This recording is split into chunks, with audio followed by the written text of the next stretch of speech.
நான் நிறைய உண்மையான பேய் கதைகள் பற்றி பேசியிருக்கேன். ஆனால் இந்த கதையை ஒருத்தர் என்கிட்ட சொல்லும் போது நிஜமாகவே நான் பயந்துட்டேன். அந்த அளவுக்கு அது ரொம்ப ஸ்கேரியாகவும் என்னை பயமுறுத்துகிற மாதிரி இருந்தது. இவங்க வீட்டில் என்ன நடந்திருக்குன்னா, அவங்க பாட்டி இறந்து போயிருக்காங்க.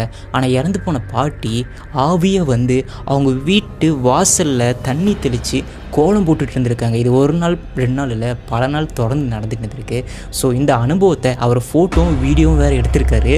அதை நான் உங்களுக்கு இப்போ இந்த கதைக்குள்ளே நான் சொல்லும் பொழுது அந்த வீடியோ ஃபோட்டோவும் உங்களுக்கு ஷேர் பண்ணுறேன். நீங்களே பாருங்கள் அது எவ்வளோ பயமுறுத்துகிற மாதிரி உங்களுக்கு இருக்குன்னு. இந்த கதையை எனக்கு அனுப்புனவர் கந்தசாமி. இவர் திருநெல்வேலி மாவட்டத்தில் இருக்கார். இவங்க வீட்டில் அப்பா அம்மா, ஒரு பாட்டி, அதுக்கப்புறம் இந்த கந்தசாமி, இவங்க 4 பேர் தான் வசித்து வராங்க. இவங்க பாட்டி பார்த்திங்கன்னா ரொம்ப ஸ்ட்ரிக்டானவங்க. அதாவது அந்த காலத்து ஆள்.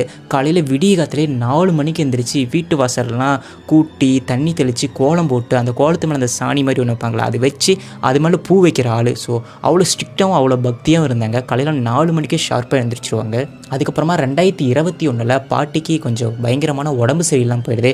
எவ்வளோ முயற்சி பண்ணி பார்க்குறாங்க, ஆனால் பாட்டியை காப்பாற்ற முடியல. அவங்க 2021 இறந்து போயிடுறாங்க. அவங்க இறந்த டைமும் பார்த்திங்கன்னா அதே 4 மணி தான். இந்த 4 மணிக்கு எழுந்திரிப்பாங்களே, எழுந்திரிச்சு கோலம் போடுவாங்களே, அதே டைம் தான் அவங்க பாட்டி இறந்து போகிறாங்க. அவங்க வீட்டில் எல்லாமே தன்னோட வேலைகளை சரியாக பார்த்துட்டு இருக்காங்க. ஆனால் வீட்டில் அந்த வாசலை மட்டும் கூட்டி கோலம் போடுற அந்த விஷயம் பண்ணுறதே இல்லை. காரணம் அவங்க பாட்டி இருந்தால் அதை ஸ்ட்ரிக்டாக பண்ணுவாங்க. பட் அவங்க வீட்டில் வந்து அவ்வளோக்கும் அதை மெயின்டைன் பண்ணுறதே இல்லை. அந்த பாட்டி இறந்த பிறகு இறுதி சடங்குலாம் முடிஞ்சு கிட்டத்தட்ட ஒரு 15 நாளைக்கு மேலே இருக்கும்.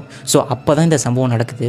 காலையில் எல்லாமே லேட்டாக ஒரு 7 மணிக்கு தான் எழுந்திரிப்பாங்க. அப்படி எழுந்திரிச்சு வந்து தன்னோட வீட்டு வாசல் வந்து நிற்கிறாங்க. அப்படி நிற்கும் பொழுது பார்த்திங்கன்னா வாசல் முழுக்க ஈரமாக இருந்திருக்கு. அது மட்டும் இல்லாமல் கோலமும் இருந்திருக்கு. கோலம் பார்த்திங்கன்னா அவங்க பாட்டி எப்படி போடுவாங்களோ அதே மாதிரி தான் கொஞ்சம் சின்ன சின்ன சேஞ்சஸோடு இருந்திருக்கு. பட் அந்த பாட்டி போடுற கோலம் மாதிரியே தான் இருந்திருக்கு. அதுக்கப்புறமா சுற்றி முற்றி பார்த்தாங்க. கேட்டும் லாக் ஆகி தான் இருந்தது. அதுக்கப்புறமா பக்கத்து வீட்டுக்காரங்களும் ஏந்திரிக்கவே இல்லை. ஸோ அவங்க வீட்டு கேட்டு கூட பூட்டி தான் இருந்தது.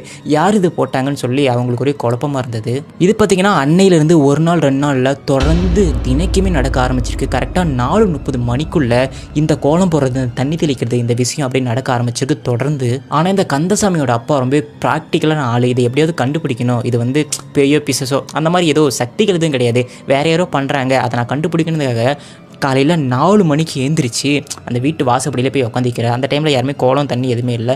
ஸோ அந்த இடத்துல உட்காந்து கண்காணிக்க ஆரம்பிக்கிறாரு. ஆனால் அவரோட கண் சொக்கிடுது. ஸோ ஒரு 30 செகண்டுக்கோ 1 நிமிஷத்துக்கோ அப்படியே கண்ணை மூடிடுறாரு, தூக்கம் தாங்க முடியாமல். அந்த செகண்டில் பார்த்திங்கன்னா அந்த வீட்டு வாசல்லாம் தெளித்து கோலம் பாதியை போடப்பட்டு பாதி கோலத்தோட அப்படியே ஸ்டாப் ஆகிருக்கு. அது கொஞ்சம் க்ரீப்பியாக இருந்திருக்கு அந்த கோலம். ஸோ அது அப்படியே பாதி கோலத்தோட ஸ்டாப் ஆகிருக்கு. அவங்க அப்பா பார்த்து ஷாக் ஆகிட்டு வீட்டுக்குள்ளே போயிட்டார். அதுக்கப்புறம் பார்த்திங்கன்னா அந்த கந்தசாமி அவங்க அம்மாலாம் ரொம்ப பயப்பட ஆரம்பிச்சிட்டாங்க. ரொம்ப முக்கியமாக சொல்ல போனால் அவங்க அம்மா பெண்கள்னாவே கொஞ்சம் பயப்படுவாங்க. ஸோ இந்த மாதிரி விஷயத்தில் கண்டிப்பாக அவங்க ரொம்ப பயப்பட ஆரம்பிச்சிட்டாங்க. அந்த பாட்டி போட்ட கோலத்தை என்னோட சப்ஸ்கிரைபரான கந்தசாமி இந்த வீட்டில் இருக்கார், அவர் ஃபோட்டோவும் எடுத்திருக்காரு. அந்த ஃபோட்டோவை நான் அட்டாச் பண்ணுறேன், அதை பாருங்கள். அதை பார்க்கும்போது எனக்கு ரொம்ப கிரீப்பியாக என்னோட நம்ப முடியாத மாதிரி தான் இருக்குது. அதுவும் இல்லாமல் இன்னொரு ஃபோட்டோவும் எடுத்திருக்காரு. ஃபஸ்ட்டு இந்த ஃபோட்டோவை நீங்கள் பார்த்துட்டு வாங்க. அதுக்கப்புறமா ஒரு நாள் பார்த்திங்கன்னா கந்தசாமி ஒரு 4:15, ஸோ விடிகாலத்தில் 4:15 டைம் இருக்கும். அந்த டைமில் வாட்டர் பாட்டிலில் தண்ணி திந்திரிச்சு தன்னோட ரூம்லேருந்து ஏந்திரிச்சு கிச்சன் போய் தண்ணி எடுத்துகிட்டு திரும்பியும் வெளியில் வராரு. ஸோ வெளியில் வரும்போது சரி அந்த டைமில் தானே கோலம் போடுறாங்க. அந்த 4:15 4 அந்த டைமில் தானே கோலம் தண்ணி தெளிக்காத விஷயம் நடந்துகிட்ருக்கு. அப்போ பார்த்திங்கன்னா ஒரு மெதுவாக போய் அந்த கதவை திறந்து பார்க்குறாரு வெளியில். அப்போ ஒரு வெள்ளை கலரில் ஒரு புடவை கட்டிக்கிட்டு யாரோ ஒரு வயசான அம்மா குனிகிற மாதிரி நின்றுருக்காங்க. ஆனால் அவரால் முழுசாக பார்க்க முடியல. ஒரு மாதிரி பிளர்ரான மாதிரி, இந்த கேமராவில் தண்ணி தெளித்து ஒருத்தர் வீடியோ எடுத்தால் எப்படி இருக்கும் அந்த மாதிரி பிளர்ரான மாதிரி அவருக்குன்னே அவரால் நம்ப முடியாத அளவுக்கு பார்த்துருக்காரு. அப்போ பார்த்திங்கன்னா தன்னோட மொபைல் எடுத்து அதை ஃபோட்டோவும் எடுத்திருக்காரு. அந்த ஃபோட்டோவை நான் அட்டாச் பண்ணியிருக்கேன், அதையும் கொஞ்சம் போய் பார்த்துட்டு வாங்க.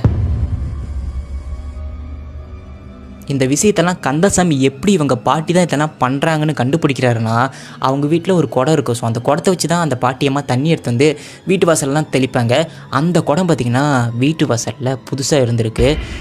அது எப்படி நடந்திருக்குன்னா, அந்த பாட்டியம்மா இறந்துடுறாங்களே, இறந்த பிறகு அந்த பாட்டியம்மா சம்மந்தப்பட்ட எல்லா பொருட்களையுமே அவங்க வீட்டுக்கு பின்னாடி ஒரு இடம் இருக்கும். ஸோ அந்த இடத்துல போட்டு பூட்டி வச்சுருக்காங்க.